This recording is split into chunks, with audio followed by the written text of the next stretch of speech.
Welcome. In this video, we will be taking a look at section 2.3 with the derivative graphically. And there'll be a couple videos on this specific section, and we're going to take a look at kind of some revised portions of the notes here. So some objectives for this lesson would be to find the derivative of a function using the formal definition of a derivative. And then describe the meaning of a solution of a derivative using complete sentences. And then draw the derivative graph of a function. So we'll do the first two of these in this video, and you can take a look at the second video to take a look at the third objective. So just to remind ourselves of kind of what is the definition of the derivative.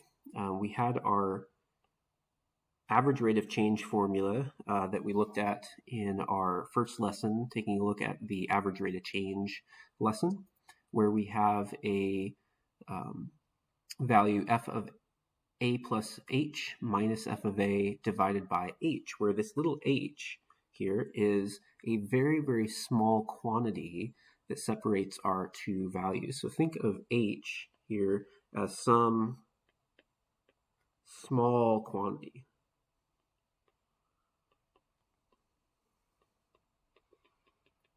So this small quantity, we're again forcing to very, very close to that original point, and we're going to consider how we can find the instantaneous rate of change at that point A.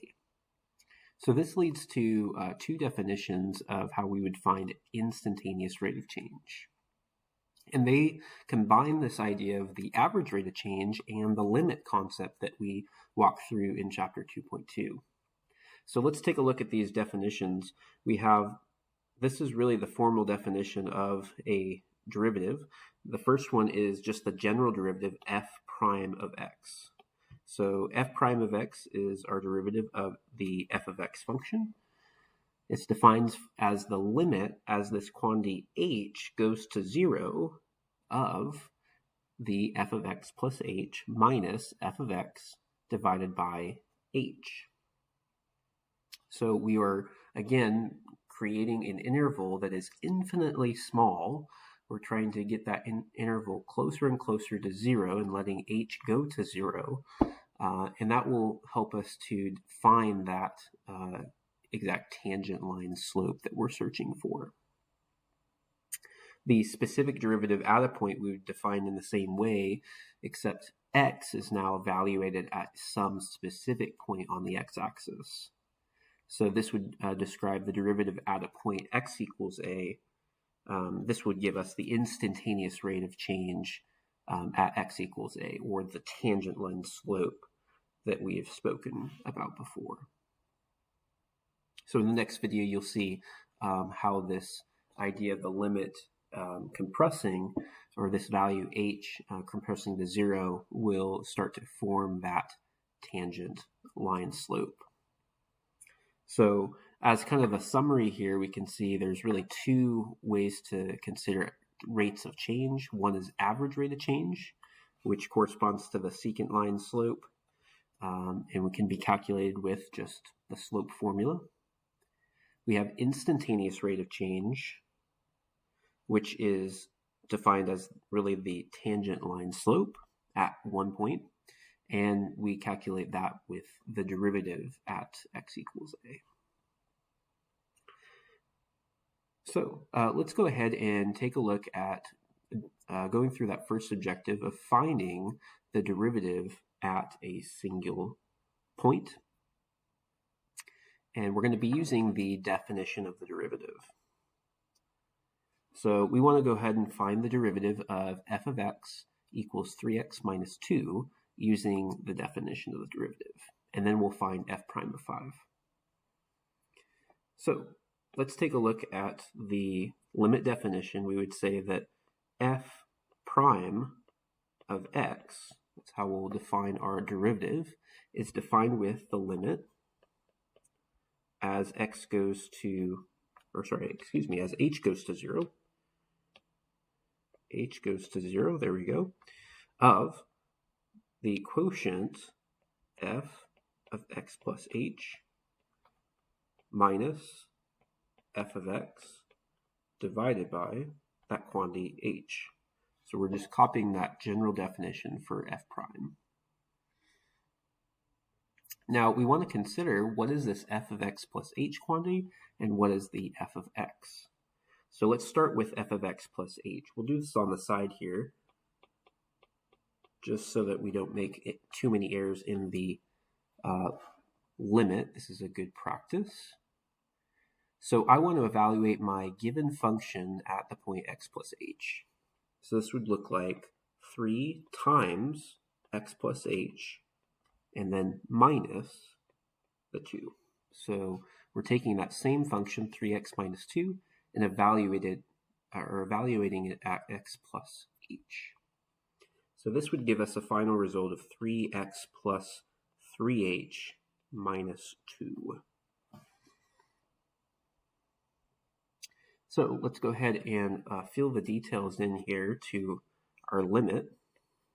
We have the limit as h goes to 0 of, we have 3x plus 3h, and then the minus 2 as well. Subtract. Well, the last thing we need to do here is just input our f of x function again.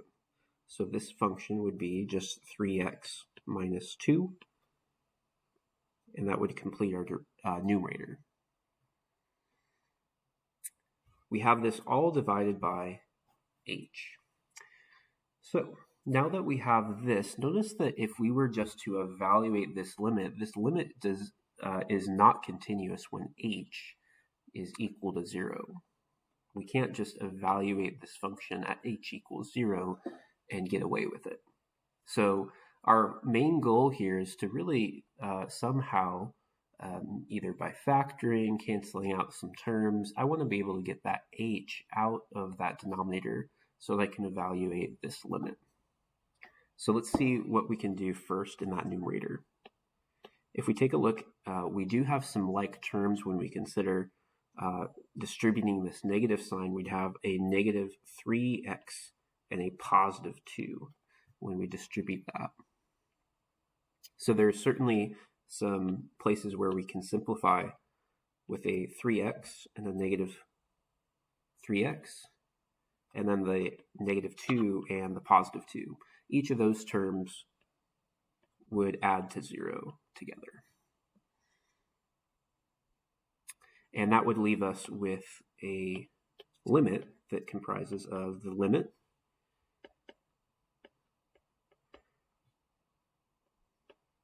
as h goes to 0 of just 3h divided by h.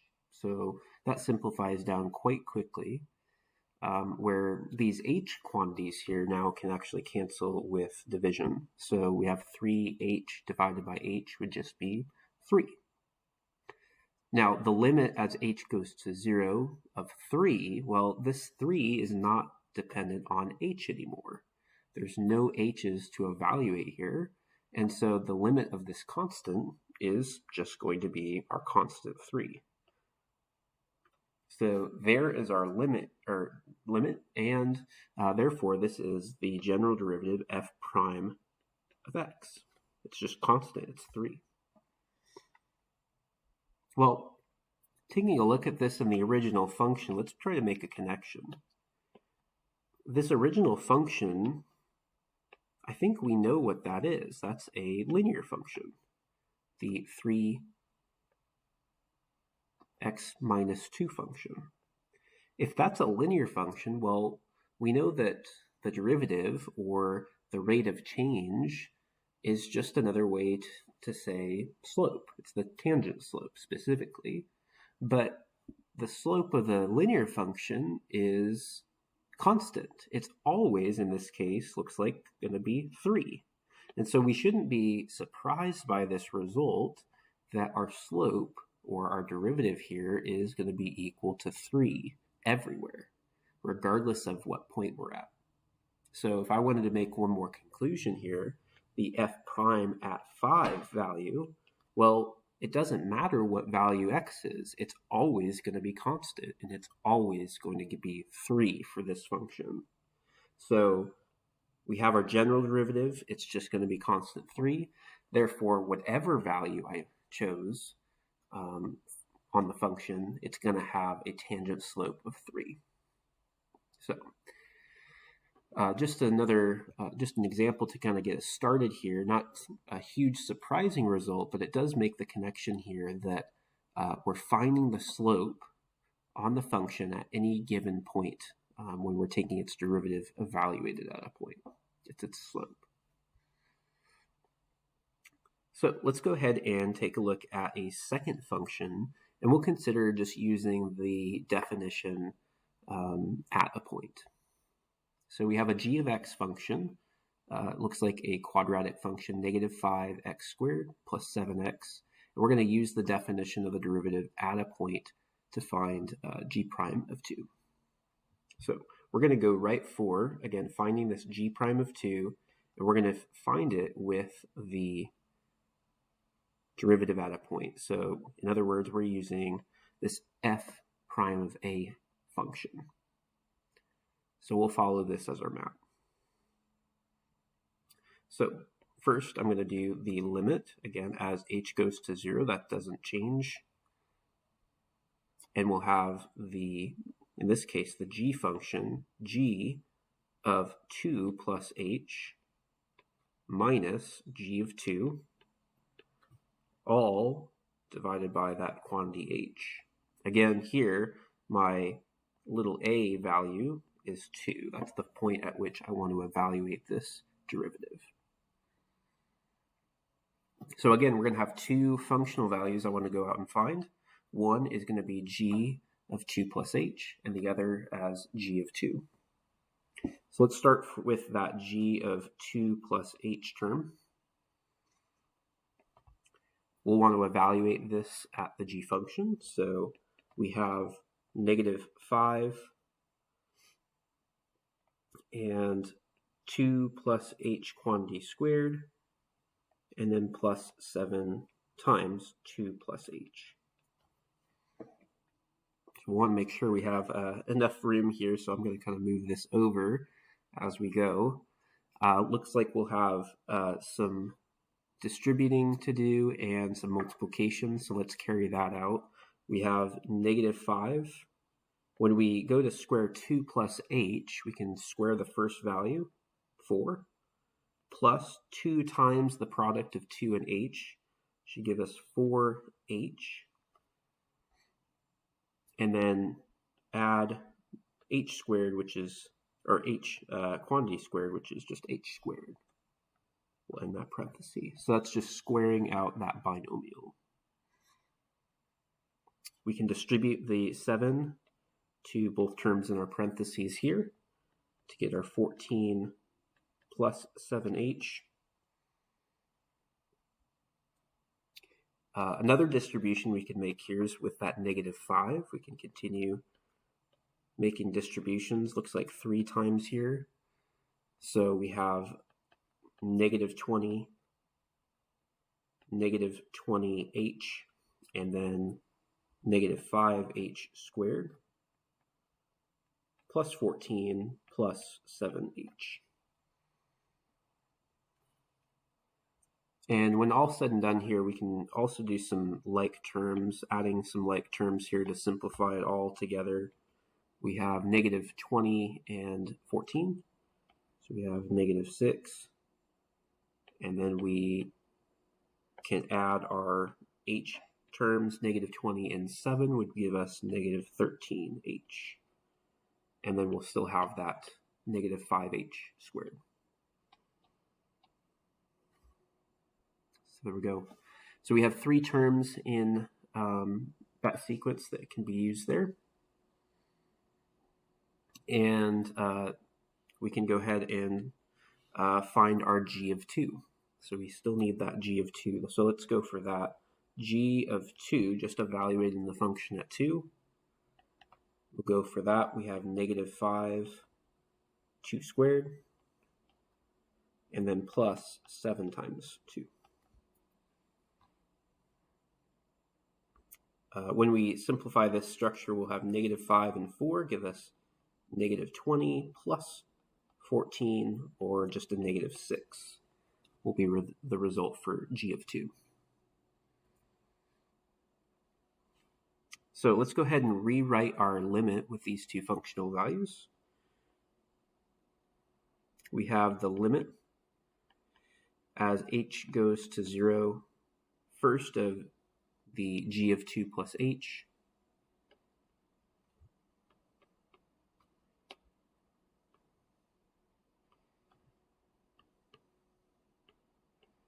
and then we're going to subtract the functional value at 2, which was the -6, all divided by that quantity h. So let's take a look at this limit a little bit closer and see what things that we can maneuver. We have a -6 in the front, which I believe will cancel here with this double negative with the 6. We have a +6, and these two quantities will cancel out to 0. And then we can consider, with the remaining terms, rewriting our limit. So we have -13 h minus 5h squared divided by h. Now notice that we can also do some division with our h at this point in time. Both of the numerator terms have an h present, so we can cancel out an h and cancel out one of those h's with our -5, and then cancel out the h in the denominator. So one term each. So this would bring us to the result of the limit as h goes to 0. I'm going to continue with that limit notation here. We have -13 minus 5h would be remaining. Now, we are perfectly fine evaluating our function now at h equals 0. The denominator is cleared out. There's nothing that's going to be undefined for us. And so as we evaluate h equal to 0, we end up getting the result of just -13. And this -13, again, is going to be the tangent line slope at x equals 2 for the g of x function. So we can say that g prime of 2 is going to be -13. Again, this is the tangent line slope.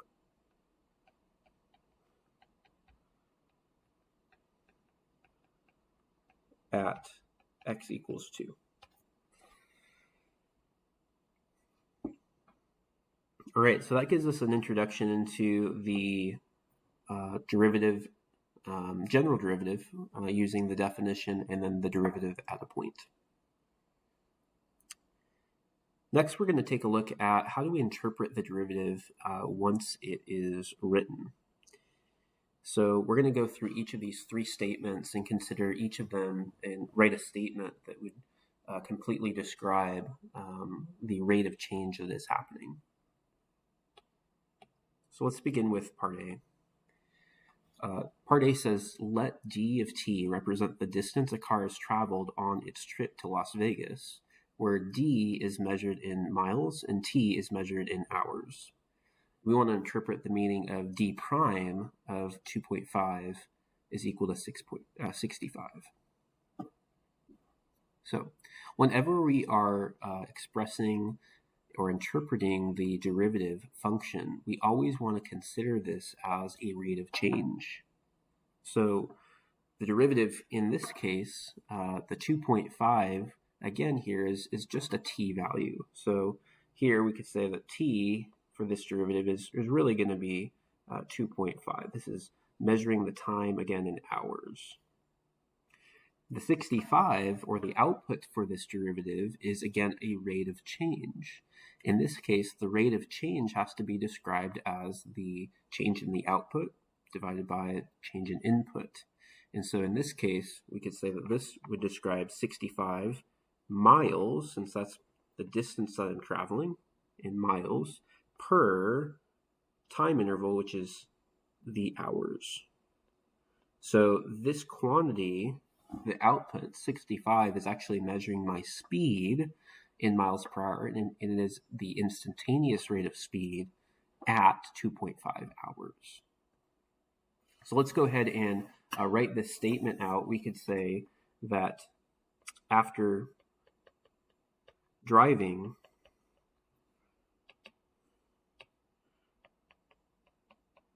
2.5 hours, the car is traveling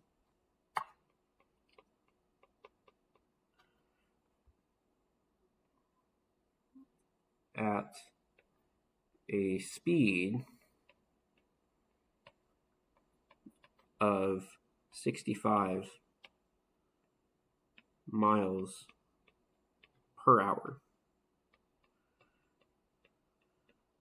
So it is a rate of change of our distance traveled, or we could say it's just the speed that we are traveling.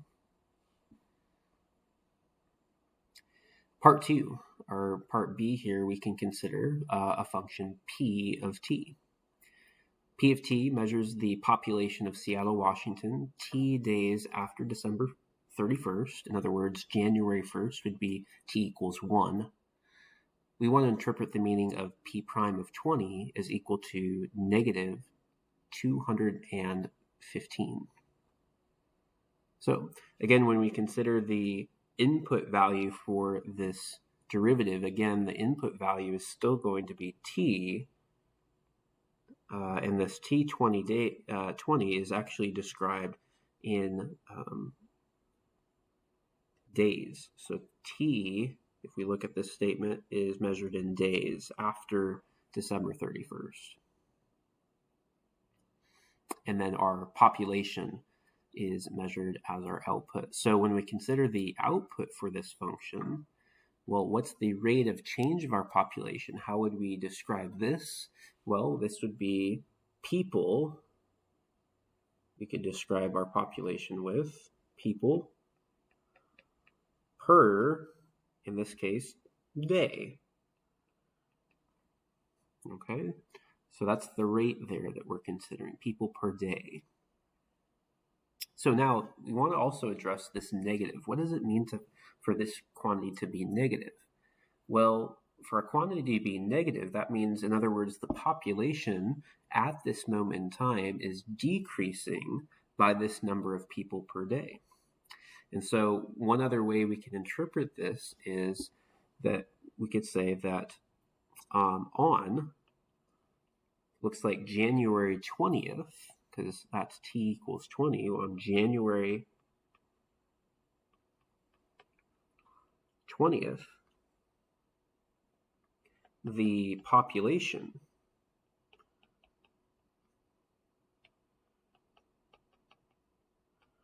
of Seattle, Washington, is decreasing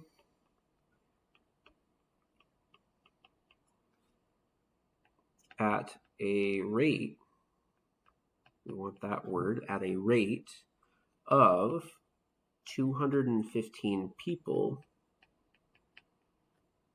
per day. Equivalently, if we wanted to even put it in more layman's terms, we could say that on January 20th, the 215 people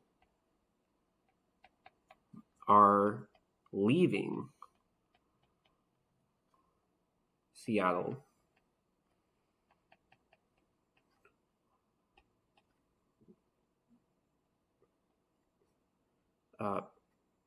per day.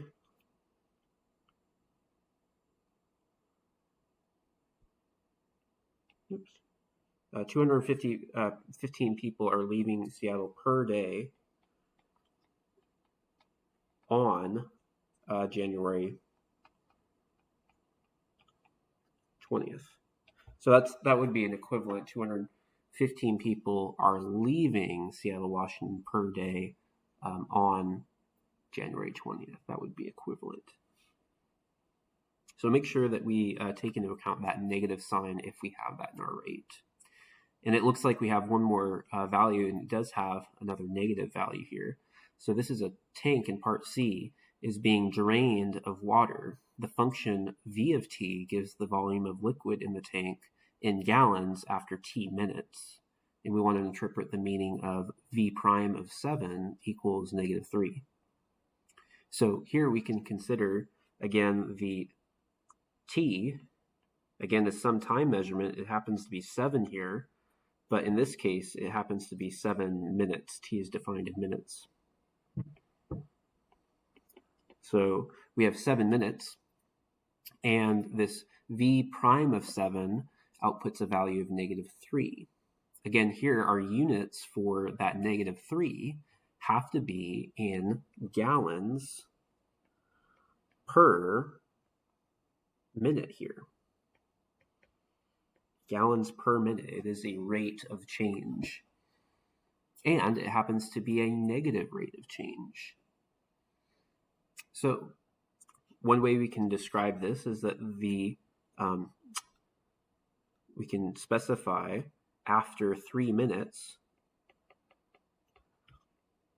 or excuse me, 7 minutes,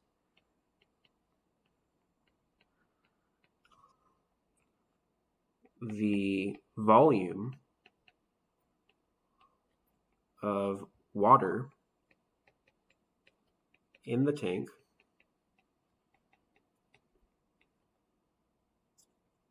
is decreasing at a rate of 3 gallons per minute. So the rate of change here, again, is negative, meaning that the volume itself is decreasing, and decreasing at a specific rate of 3 gallons per minute. So that completes our section here on interpreting the derivative. Hope this is helpful when thinking through other problems as well. A couple things that we mentioned was, again, that the derivative outputs a rate of change, and we want to make sure that we are describing this rate of change correctly based on a positive or negative rate of change. So keep those two things in mind as you interpret your next problems. So thanks for watching this video, and hope to see you in the next one for the part 2 for 2.3.